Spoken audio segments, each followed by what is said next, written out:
അസ്സലാമു അലൈക്കും പ്രിയപ്പെട്ടവരെ, നമ്മളിന്ന് 4ാം ക്ലാസ്സിലെ ഒന്നാമത്തെ പാഠം ദുറൂസുൽ ഇഹ്സാനിലെ ഒന്നാമത്തെ പാഠമാണ് ചർച്ച ചെയ്യുന്നത്. 4ാം ക്ലാസ്സുകാരെ സംബന്ധിച്ച് ദുറൂസുൽ ഇഹ്സാൻ എന്നുള്ളത് അഖ്ലാഖിൻ്റെ മറ്റൊരു വെർഷനാണ്. അപ്പോൾ സിമ്പിളായിട്ടുള്ള വിഷയമാണെങ്കിൽ പിന്നെ വളരെ ലഘുവായ ചെറിയ പാഠങ്ങൾ, വലിയ ഗുണപാഠങ്ങൾ ഉൾക്കൊണ്ട ചെറിയ പാഠങ്ങളാണ് നമുക്ക് പഠിക്കാനുള്ളത്. അതുകൊണ്ട് നമുക്ക് പെട്ടെന്ന് പാഠത്തിലേക്ക് കടക്കാം. ഒന്നാമത്തെ പാഠം അന്നലാഫത്ത്, വൃത്തിയെക്കുറിച്ചിട്ടുള്ള പാഠമാണ്. വൃത്തി ഒരു മനുഷ്യന് ഏറ്റവും ആവശ്യമായിട്ടുള്ളൊരു സാധനമാണ് വൃത്തി. വൃത്തിയെ നമുക്ക് 3ആയിട്ട് തിരിക്കാം. ഒന്ന് ഹൃദയത്തിൻ്റെ വൃത്തി, ഹൃദയത്തിന് എന്ത് വേണം? വൃത്തി വേണം. രണ്ടാമത്തേത് നമ്മുടെ പരിസരം വൃത്തിയാവണം. മൂന്നാമത്തേത് നമ്മുടെ ശരീരം വൃത്തിയാവണം. ഇത് മൂന്നുണ്ടെങ്കിലേ ഒരു മനുഷ്യന് നല്ലൊരു മനുഷ്യനായിട്ട് ജീവിക്കാൻ കഴിയും. അവൻ്റെ പരിസരവും അവൻ്റെ ചുറ്റുപാടും അവൻ്റെ ശരീരവും നല്ല വൃത്തിയുണ്ട്, പക്ഷേ ഹൃദയത്തിന് വൃത്തിയില്ല, അല്ലെങ്കിൽ നേരെ തിരിച്ചാവട്ടെ, അവന് ഭംഗിയായി ജീവിക്കാൻ കഴിയില്ല, ബുദ്ധിമുട്ടുകളായിരിക്കും. അപ്പോൾ നലാഫത്ത് എന്നുള്ള പാഠം, ഇവിടെ ഒരു പാട്ടുണ്ട്. ആ QR കോഡ് നിങ്ങൾക്ക് യൂസ് ചെയ്താൽ ആ പാട്ട്, മനോഹരമായ ആ പാട്ട് കേൾക്കാൻ കഴിയും. അപ്പോൾ അത് ഞാൻ പറഞ്ഞ 3 ആസ്പെക്റ്റുകൾ ഉൾക്കൊള്ളിച്ചിട്ടുള്ള ഒരു പാട്ടാണ്. ഞാൻ പാട്ടായിട്ടല്ല പാടിയത്, നിങ്ങൾ പാട്ടായിട്ട് എന്ത് ചെയ്യുക, QR ഉപയോഗിച്ചിട്ട് കേൾക്കട്ടോ. ഓക്കെ, ഇനി നമ്മൾ വൃത്തിയുമായി ബന്ധപ്പെട്ട കാര്യങ്ങളിലേക്ക് പോവുകയാണ്.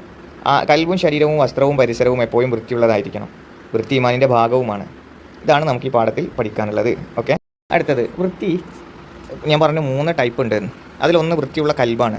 വൃത്തിയുള്ള കൽബ് എന്ന് പറഞ്ഞാൽ കിബിർ, ഹസദ്, റിയാ, ഷിർക്ക് എന്നിവയിൽ നിന്ന് ശരീരത്തെ ശുദ്ധിയാക്കണം എന്നാണ്. അപ്പം ഞാനെന്നുള്ള ചിന്ത, മറ്റൊരാൾക്കൊരു കാര്യം ഉണ്ടാകുമ്പോൾ അതിൽ അസൂയപ്പെടുന്ന രീതി, അള്ളാഹു അല്ലാതെ മറ്റൊന്നിനെ ആരാധിക്കുന്ന രീതി, അല്ലെങ്കിൽ അസൂയ, ഇത്തരം കാര്യങ്ങളൊന്നുമില്ലാതെ നമ്മൾ ഏറ്റവും സുന്ദരമായി ജീവിക്കുകയാണ് വേണ്ടത്. അതാണ് കൽബിൻ്റെ ശുദ്ധി എന്ന് പറഞ്ഞാൽ. തിന്മകളിൽ നിന്ന് ഒഴിഞ്ഞു നിൽക്കണം, ചിന്തയും പ്രവർത്തനവും നന്മകൾ മാത്രമായിരിക്കണം. ഇത്തരം കാര്യങ്ങളുണ്ടെങ്കിൽ നിങ്ങളുടെ ഹൃദയം എന്താണ്? ശുദ്ധിയുള്ളതാണ്.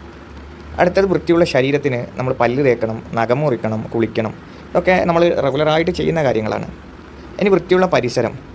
വൃത്തിയുള്ള പരിസരം എപ്പോഴും നമ്മൾ വീട്, വിദ്യാലയം.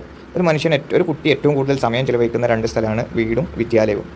പിന്നെ നമ്മുടെ മുറ്റം, അതേപോലെ നമ്മൾ യാത്ര ചെയ്യുന്നവർ, ഇതൊക്കെ നമ്മൾ എന്ത് ചെയ്യണം? വൃത്തിയായി സൂക്ഷിക്കണം. അങ്ങനെ വൃത്തിയായി സൂക്ഷിക്കുമ്പോൾ മാത്രമേ നമ്മുടെ പരിസരം വൃത്തിയുള്ളതാവും. പരിസരം വൃത്തിയുള്ളതാകുമ്പോഴേ നമ്മുടെ ശരീരം വൃത്തിയുള്ളതാവും. നമ്മുടെ ശരീരം വൃത്തിയുള്ളതാകുമ്പോഴേ നമ്മുടെ ഹൃദയം ശുദ്ധിയുള്ളതാവും.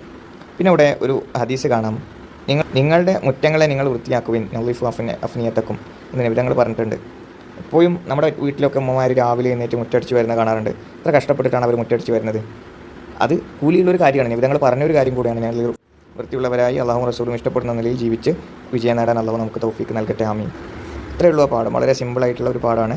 ഇനി അതിൽ കുറച്ച് ചോദ്യോത്തരങ്ങളുണ്ട്. ഒന്ന്, ശരീരം വൃത്തിയാവാൻ നാം ചെയ്യേണ്ടവ. ശരീരം വൃത്തിയാവാൻ നമ്മൾ നഖം മുറിക്കണം, കുളിക്കണം, അങ്ങനത്തെ കാര്യങ്ങളൊക്കെ പറഞ്ഞത്. പിന്നെ വസ്ത്രം വൃത്തിയാവാൻ നമ്മൾ അത് വാഷ് ചെയ്യണം.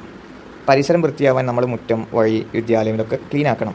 കൽബ് വൃത്തിയാവാൻ നമ്മൾ പിന്നെ ഹസദ്, റിയാ, ഷിർക്ക് എന്നിവയിൽ നിന്ന് നമ്മുടെ ഹൃദയത്തെ ശുദ്ധിയാക്കുക, നല്ലത് ചെയ്യുക, നല്ലത് പ്രവർത്തിക്കുക, പിന്നെ ചീത്ത കാര്യങ്ങളിൽ നിന്ന് വിട്ടു നിൽക്കുക. ഇതൊക്കെയാണ്